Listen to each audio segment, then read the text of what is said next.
Imagine it. The year is 1889. The Eiffel Tower is open, as is the World Fair.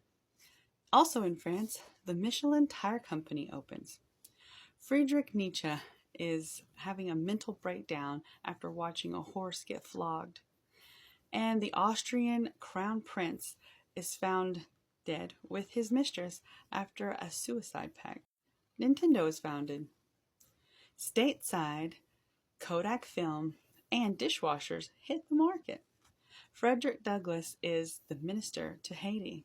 And Barnard College is established after Columbia refused to admit women. And finally, the grandson of the anti-coat president is inaugurated.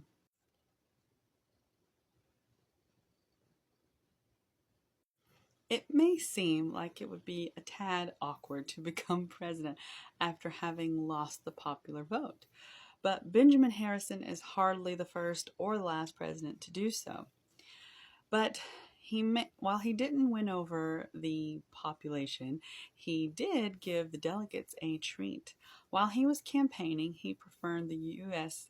first ever front porch campaign, which is where he had people come to him in Indiana to see him speak. Some people took these personal approach speeches a little too far.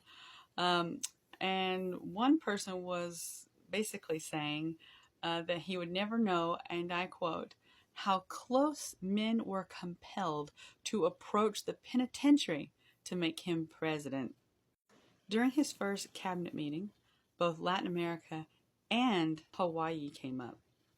A month later, there was a conference with Germany, the UK, and England to talk about Samoa. If you remember, we recently had a U.S. Samoa treaty that allowed the U.S. to set up a naval base in Samoa, but also would protect them in case any threats came their way. A new treaty came out of this conference where all three of these countries decided to watch over the semi-independent Samoa, and neutrality was declared. In May, Theodore Roosevelt, a name we'll hear again, was invited to the White House by Harrison to become the new Civil Service Commissioner. A few months later, Harrison sets out on a tour of New England states where he expresses his desire to have a two-ocean navy. On October 2nd, the Pan American Conference kicked off in D.C. This is a conference that had been in the plan since Garfield was elected, so it's been 8 years.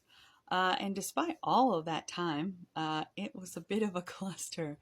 A whole video could be made off of this one thing, but essentially there were 18 countries who came, and within a few days of arriving, they left DC and went to look around the rest of the U.S. They reconvened in November. It came out that they didn't really trust the U.S. very much, and they thought that any treaty that was created would be in the favor of the U.S.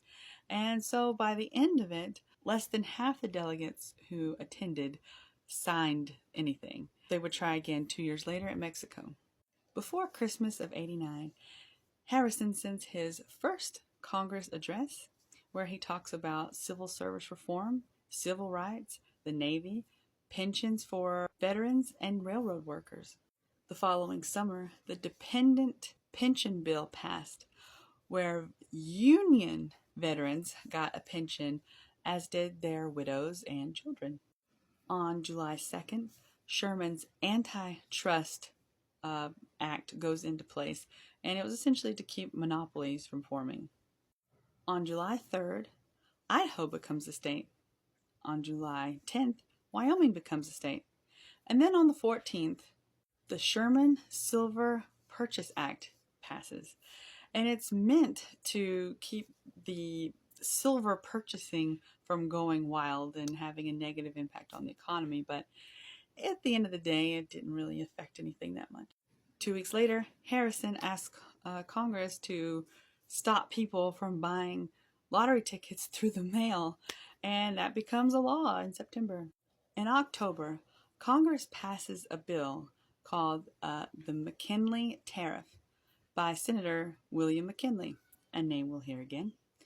And it was very controversial because it raised the fees of tariffs by almost half, but it put a lot of power into the hands of the president when it comes to foreign trade.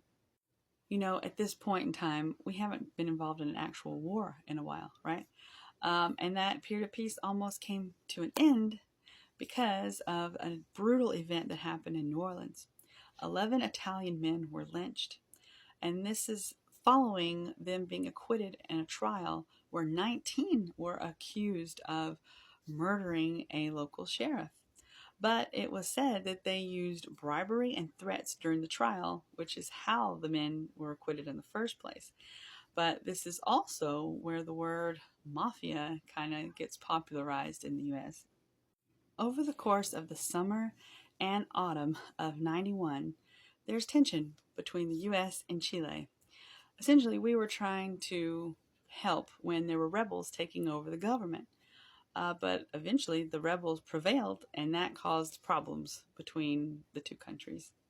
2 American soldiers died in an incident related to the tension. And by the following year, though, Chile does back down.